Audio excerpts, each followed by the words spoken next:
না, এই বিষয়টা আমি একেবারেই অনুচিত বলে মনে করি। কারণটা কি, অ্যালোপ্যাথিও যেমন ডক্টর দেখিয়ে ওষুধ খাওয়া উচিত, ওভার দ্য কাউন্টার ওষুধের দোকান থেকে নেওয়াটা একদমই ঠিক নয়, সেরকমটা আমাদেরও।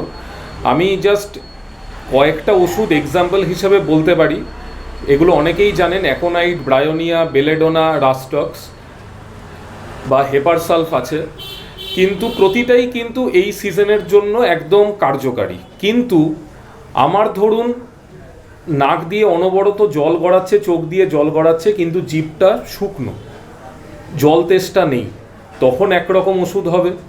আবার ধরুন আমার প্রচুর তেষ্টা, জল খেয়েই যাচ্ছি, নাকটা অথচ শুকনো, ড্রাই, একদম নাকে মানে একদম এঁটে আছে, নাক দিয়ে কিছু বেরোচ্ছে না, কোনো ডিসচার্জ নেই, তখন আরেক রকমের ওষুধ হবে। আবার আরেকজনের ঠান্ডা সর্দি কাশি লেগে গেছে, তার সাথে আবার একটা অনবরত একটা আমাশা বা একটু লুজ মোশন টাইপের, দিনে 3 থেকে 4 বার করে যেতে হচ্ছে, তার ওষুধ কিন্তু আলাদা। তাই নিজেকে নিয়ে এক্সপেরিমেন্ট করবেন না, আমার বক্তব্য এটাই।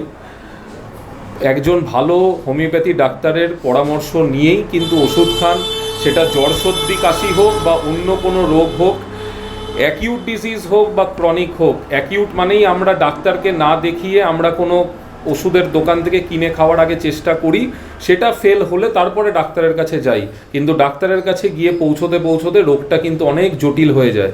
আমি জাস্ট একটা ছোট্ট জিনিস বলছি, এই যে নাক দিয়ে যেটা বললাম অ্যালার্জিক রাইনাইটিস, এই যে নাক দিয়ে জল গড়াচ্ছে, ঝট করে একটা কোনো অ্যান্টিবায়োটিক ওষুধ খেয়ে নিলেন বা আমাদের কোনো একটা হোমিওপ্যাথি ওষুধ না বুঝে আপনি হয়তো আপনার যেটুকু নলেজ আছে সেটুকু নলেজ লাগিয়ে আপনি খেয়ে নিলেন, নাক দিয়ে জল পড়াটা বন্ধ হয়ে গেল। এরকম পেশেন্ট প্রচুর পাই। ওই নাক পড়া জল মানে নাক দিয়ে জল পড়াটা বন্ধ হয়ে গেল, কিন্তু 1-1.5 মাস বাদে সেই পেশেন্টই আমার কাছে আসছে যে নাক দিয়ে কিন্তু আমার ব্রিদিংয়ের খুব কষ্ট হচ্ছে, আমাকে মুখ হাঁ করে নিঃশ্বাস নিতে হচ্ছে।